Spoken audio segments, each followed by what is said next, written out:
नमस्कार, मैं पीके मालिया। आप देख रहे हैं आवाज़ न्यूज़ चैनल। आज हम नारायण ग्लोबल एकेडमी जजू में आए हैं, जहां प्रिंसिपल साहिबा सुमन बालाजी हमारे बीच में मौजूद है। आइए उनसे जानते हैं कि स्कूल और कॉलेज के बारे में, यहाँ क्या क्या सुविधाएं उपलब्ध है। मैडम जी नमस्कार। नमस्कार सर। तो आपके पहले तो आप अपना परिचय बताइए। जी जरूर सर, मेरा नाम सुमन बाला कस्मा है। मैं फतेहाबाद हरियाणा से हूँ। और प्रिंसिपल मतलब आपका कोई बैकग्राउंड क्या है? सर मैंने अध्यापन कार्य मतलब टीचिंग में मैं 2003 से हूँ। 2015 तक 2015 तक लगातार मैंने टीचिंग की है और 2016 के बाद मैं मैनेजमेंट में आई हूँ। उससे पहले मैं टीचिंग में थी, फिर बाद में वन स्टेप कोऑर्डिनेटर और फिर एचओडी और फिर बाद में मैं एज ए प्रिंसिपल काम किया मैंने। क्या आपके विद्यालय में जो माध्यम है वो इंग्लिश और हिंदी दोनों है? हाँ जी सर, दोनों माध्यम में ही शिक्षा दी जा रही है। हिंदी मीडियम अलग है और इंग्लिश मीडियम। तो दोनों के जो हमारे जो टीचर्स हैं, फैकल्टी हैं, वो भी बिल्कुल सेपरेट है। हमारा जो अलग अलग जो कॉरिडोर्स हैं, जैसे नीचे वाला जो कॉरिडोर है, जितने रूम है नीचे वाले में, वहाँ पूरे हमारे इंग्लिश मीडियम ऑनगोइंग है और ऊपर वाला जो है हमारा उसमें हिंदी मीडियम। आपके यहाँ लड़के और जो लड़कियाँ हैं वो दोनों को एजुकेशन है? हाँ जी, को एजुकेशन दी जा रही है। लड़के और लड़कियाँ दोनों एक साथ ही बैठते हैं, एक साथ ही पढ़ते हैं। स्ट्रेंथ कितनी है, मतलब कुल विद्यार्थी आपके स्कूल में पिछले साल कितने थे? सर पिछले साल की बात करें तो 800 प्लस हमारे स्टूडेंट्स थे और इस बार हमें उम्मीद है कि 1000 हमारे स्कूल में हो जाएंगे बच्चे हैं। फैकल्टी आपके मतलब जैसे स्कूल है, स्कूल के अंदर आपकी स्कूल में मतलब कुल कितने अध्यापक या अध्यापिकाएं हैं? सर 45 प्लस हमारे टीचर्स हैं। जो हमारी जूनियर विंग है वहाँ हम 1 क्लास में हम 2 फैकल्टी रखते हैं। छोटे बच्चे हैं तो उनके लिए हम ज़्यादा फोकस करने के लिए, क्योंकि हमारे लिए वही नींव होती है, तो उनको ऊपर ज़्यादा ध्यान देने के लिए हम पर क्लास 2 टीचर्स रखते हैं टिल 3rd।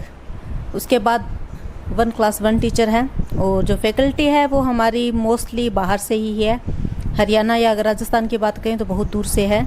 तो इस तरह से हमारी फैकल्टी काफ़ी अच्छी फैकल्टी हम रखते हैं, वेल एजुकेटेड। और यहाँ हम रहने के लिए उनके क्वार्टर्स हैं, क्योंकि बाहर से रहते हैं आते हैं तो वो यहीं रह करके ही अपनी टीचिंग करते हैं। तो मोस्टली हमारा जो स्टाफ है बाहर का है।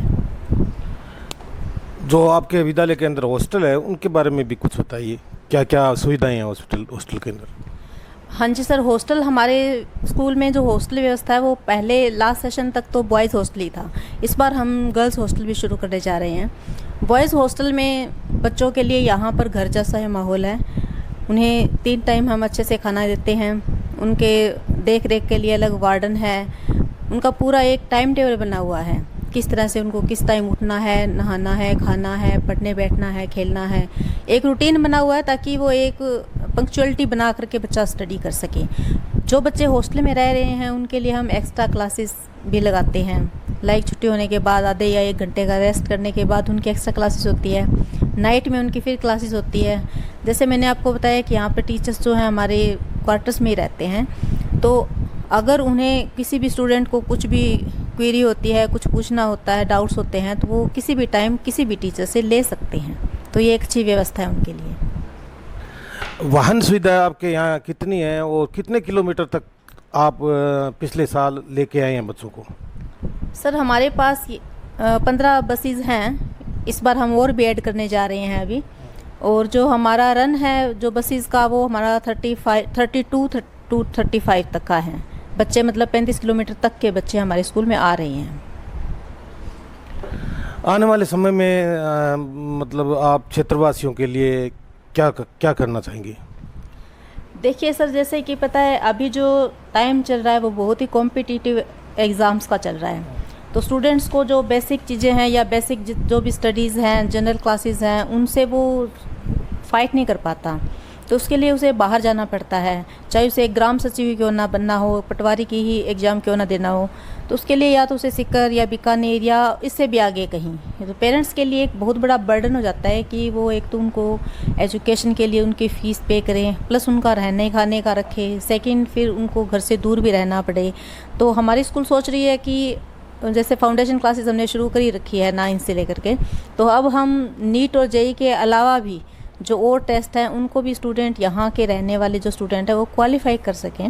इसके लिए हम इस तरह की फैकल्टी लाने की इस बार सोच रहे हैं और हम शुरू भी करने जा रहे हैं जल्दी। अंत में आपसे एक ही सवाल है कि आपका अनुभव कितना है? सर देखिए, मैं 2003 से इस टीचिंग लाइन में हूँ। मैंने साथ में अपनी स्टडी की है और साथ में मैंने पढ़ा भी है और पढ़ाया भी है। तो आप देख लीजिए 2003 से अब तक लगातार मैं इस एजुकेशनल सेक्टर में लगी हुई हूँ। पहले टीचिंग में थी और बाद में मैं मैनेजमेंट में आ गई हूँ। तो एक्सपीरियंस की बात करें तो बहुत एक्सपीरियंस हो गया है, 20+ का हो गया है सर। बहुत बहुत धन्यवाद। जी सर, ये मैं doctor Kuldeep Singh, Narayan global academy Jajju. ये हमारा हॉस्टल है नारायण ग्लोबल एकेडमी का। इसमें एक रूम के अंदर 6 बच्चे लगभग रहते हैं और क्लास वाइज बच्चे रहते हैं। जैसे 10th क्लास के बच्चे हैं तो एक ही रूम में रहेंगे, 12th के हैं वो दूसरे रूम में रहेंगे। इसी तरह क्लास वाइज बच्चे रहते हैं और 6 बच्चे बड़े अच्छे तरीके से रहते हैं। उनकी एक्स्ट्रा क्लास लगती है। एक्स्ट्रा क्लास के लिए बच्चे यहाँ पर बैठ के पढ़ाई करते हैं। हमारा एक टीचर उनके ऊपर रहता है जो उनका मॉनिटरिंग करता रहता है। बच्चे सेल्फ स्टडी भी करते हैं। रात को 2 घंटे सुबह उठ के ग्राउंड में जाते हैं और दौड़ लगाते हैं, योगा करते हैं और साथ में पढ़ाई के साथ साथ गेम पर भी विशेष ध्यान दिया जाता है। हमारे जो हॉस्टल वार्डन हैं वो बच्चों को जो संस्कार हैं उनके बारे में बताते रहते हैं। खाना कैसे खाया जाता है और बैठा कैसे जाता है, हैबिट्स जितने भी बच्चों को उसमें सुधार किया जाता है। और पिछली बार हमारे पास यहाँ पर लगभग 60 बच्चे थे और उम्मीद है हमारी जो सीट हैं टोटल लगभग 120 की सीट है और अब की बार वो 120 हम पूरी कर देंगे। धन्यवाद।